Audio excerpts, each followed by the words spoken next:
27% DA সরকারি কর্মচারীদের দিয়েছি।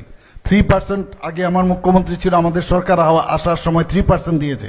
30% আমরা ডিএ এই সরকারি কর্মচারী।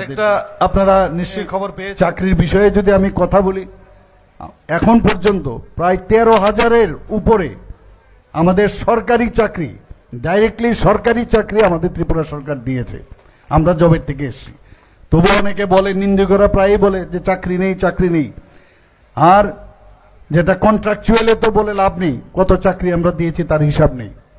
এর মধ্যেও আমরা কিছুদিন, গত 2-3 দিন আগে আমাদের যে এই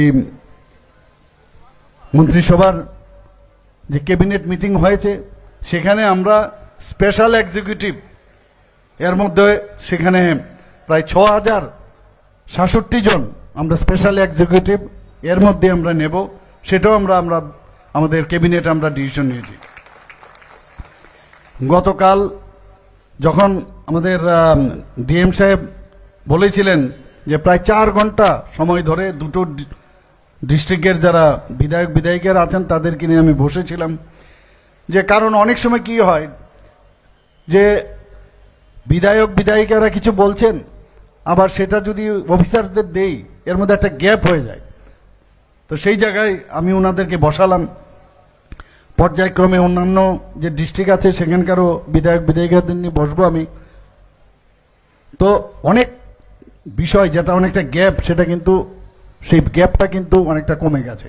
আমি আশা করি এতে করে যে জমিন, যে বাস্তব ক্ষেত্রে যে সমস্যা, সেই সমস্যা অনেকটা সমাধান হবে। সেখানে আমাদের নলছরের বিধায়ক উনি দাবি রেখেছেন যে এখানে একটা ওনার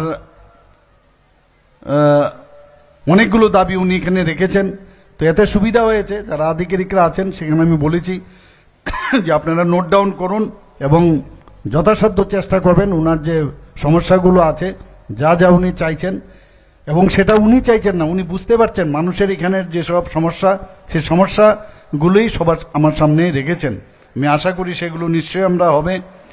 শুধু তাই নয়, এর মধ্যে আমাদের যে জেআরবিটির যে অলরেডি নোটিফাইড হয়ে গেছে, আরও টিচার প্রায় 1,500 টিচার আমরা এর মধ্যে আমরা নেব। আপনারা দেখেছেন যে প্রধানমন্ত্রী জন আরোগ্য যোজনা, এবং এত বড় যোজনা সারা পৃথিবীর মধ্যে একটা আলোচ্য বিষয়, যে প্রধানমন্ত্রী জন আরোগ্য যোজনা 5 লাখ টাকা করে প্রতি যারা ফ্যামিলি আছে তাদেরকে দেওয়ার ব্যবস্থা, সেটা পৃথিবীর কোথাও হয়নি। কিন্তু তার একটা ক্যাপিং আছে যে এই ব্যক্তিরা খালি ওই ধরনের ফ্যামিলি খালি ক্যাপিংয়ের কারণে ওই ফ্যামিলিরাই পাবে। তো একমাত্র ত্রিপুরাই আছে একমাত্র রাজ্য যেখানে মুখ্যমন্ত্রীর জন আরোগ্য যোজনা যখন একই ধাঁচে প্রধানমন্ত্রীর জন আরোগ্য যোজনার যে ক্রাইটেরিয়া আছে, সেই ধাঁচে কিন্তু আমরাও এখানে আমরা শুরু করি। এবং এতে করে ত্রিপুরা রাজ্যের সমস্ত মানুষ এখানে যারাই উপস্থিত আছেন আজকে এই যে ইন্স্যুরেন্সের, স্বাস্থ্য ইন্স্যুরেন্স, সেটা কিন্তু কাভারেজে আছে। আমরা এর মধ্যেই আপনারা দেখেছেন যে অনেক যারা আমাদের পেশেন্টরা বোম্বেতে যায়, গিয়ে ওখানে থাকার অসুবিধা হয় ওদের। মুম্বাইয়ে আমি গেলাম, মুম্বাইয়ে কিছুদিন আগে, সেখানে আমরা একটা জমি নিয়েছি সেখানে, এবং কিভাবে ঘর তৈরি করবে, কতটা রুম হবে, সমস্ত এত সুন্দরভাবে আমরা চেষ্টা করছি। সেখানেও এর মধ্যেই সেখানে বিল্ডিং তৈরি হবে।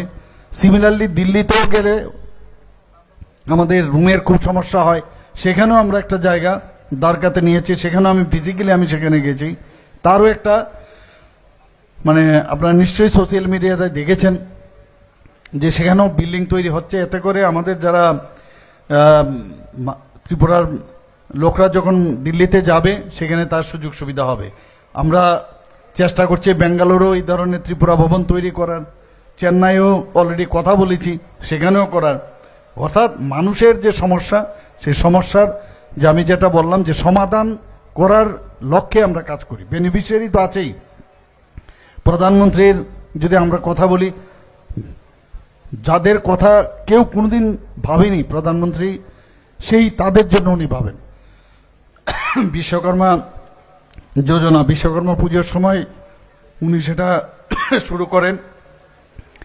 প্রায় 13,000 কোটি টাকার সেই প্রকল্প, 18 শ্রেণীর লোকদের কথা ভেবে উনি সেই কাজটা শুরু করেছেন।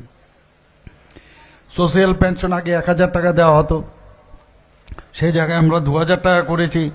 29 মাসে, আমি মুখ্যমন্ত্রী হওয়ার পর 29 মাসে আমি 27% ডিএ সরকারি কর্মচারীদের দিয়েছি।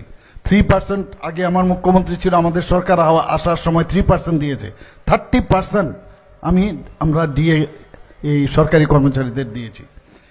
আপনারা